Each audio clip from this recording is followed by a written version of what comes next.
नमस्कार.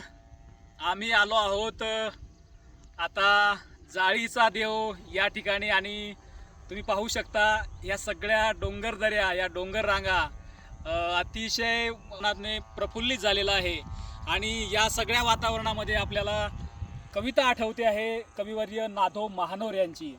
त्यांची प्रसिद्ध कविता आहे आणि आपल्या सगळ्या मित्रांसोबत ती कविता आणि ते वातावरण आणि त्या वातावरणामधला तो सगळा आनंद याची अनुभूती आपण सगळेजण घेणार आहोत. कविता अशी आहे. या नभाने या भुईला दान द्यावे, या नभाने या भुईला दान द्यावे आणि या मातीतून चैतन्य गावे.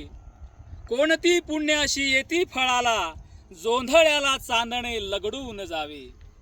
या नभाने या भुईला दान द्यावे आणि माझ्या पापणीला पूर यावे. पाहता सुगंध कांती सांडलेली, पाखरांशी खेळ मी मांडून गावे.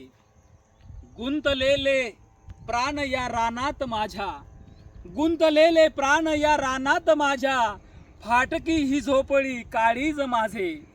मी असा आनंदून बेहोश होता, शब्दगंधे तू मला वाहून घ्यावे, शब्दगंधे तू मला वाहून घ्यावे. या नभाने या भुईला दान द्यावे, या नभाने या भुईला दान द्यावे.